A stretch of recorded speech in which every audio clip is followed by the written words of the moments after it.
ابن حجر کہتے ہیں کہ ایک شخص کو میں نے ایک مقام پہ دیکھا، بڑا اس کا دبدبا تنتنا تھا، لیکن میں نے اسے طبیب کی دکان پر لیٹے ہوئے دیکھا تو اس کے وجود سے پیپ نکلتی تھی۔ مجھے کیا ہوا؟ تو کہنے لگا بس جب خدا کا حکم آیا، جب اللہ کی حکمت کا غلبہ ہوا، جب تک اس نے ڈھیل دی تو دی، لیکن جب وہ پکڑنے پہ آیا تو پھر حال یہ ہوا کہ ایک غریب مچھیرا مچھلیاں پکڑنے کے لیے دریا میں سارا دن بیٹھا رہا، اسے مچھلی نہ ملی، شام کو روئی پڑا کہ مالک میرے تو بچوں کے پاس کھانے کو بھی کوئی شے نہیں۔ تو ایک مچھلی شام کو بڑی محنت کے بعد ایک بڑی مچھلی اس کے ہاتھ لگی۔ ان دنوں نہ مچھلیاں ملتی تھی نہ گوشت ملتا تھا، وہ بیچارہ ایک مچھلی لے کے جا رہا تھا اپنے گھر کی جانب، تو سامنے سے میں آ گیا، جو طریقہ ہوتا ہے، کدھر لے کے جا رہے ہو، کہاں سے لی ہے؟ تو کہتے اس نے کہا صاحب مجھے پتا ہے آپ مجھ سے چھین لیں گے، لیکن میرے بچے صبح سے بھوکے ہیں،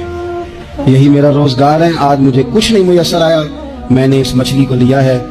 مجھے تو بیچنے کو بھی کچھ نہیں ملا، پتہ نہیں مجھے پکانی کس طرح ہے، تو یہ ایک مچھلی میرے بچوں کی خوراک بنے گی، کل لوٹ لینا، پرسوں لوٹ لینا، تمہارا تو کام ہی لوٹنا ہے، چلو کچھ دن کے لیے ہاتھ روک لو۔ کہتے ہیں اس نے جب یہ کہا تو میں نے ایک تھپڑ مارا اور اس آدمی سے مچھلی چھین کر میں نے اسے پکڑ کے گھر لا رہا تھا، میں اس مچھلی نے، حالانکہ مچھلیاں کاٹا نہیں کرتی، کہنے لگا اس مچھلی نے ناخن پر میرے پورے پر تھوڑا سا کاٹا ہے،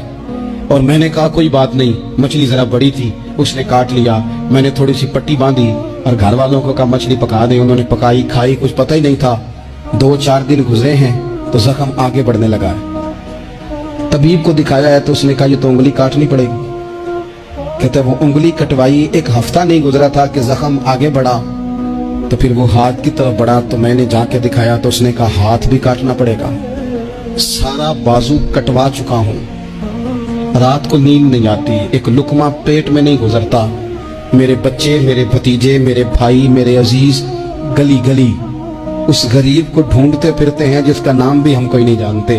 تھک گئے تلاش کر کر کے، خدا جانے کہاں چھپ گیا اللہ کی اتنی بڑی زمین میں، وہ ملتا نہیں، میں سو نہیں پاتا۔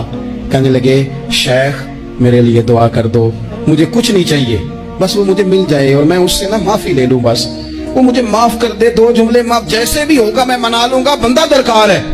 ابن حجر نے لکھا ہے، کہتے ہیں وہ تڑپتا رہا، روتا رہا، آہوزاری کرتا رہا، میں نے بھی اس کے لیے دعا کی کہ اللہ کرے وہ شخص مجھے مل جائے۔ پھر کچھ دنوں کے بعد مجھے کسی نے بتایا کہ مر تو گیا ہے تڑپ کے، پر اسے معافی کا موقع میسر نہیں آیا۔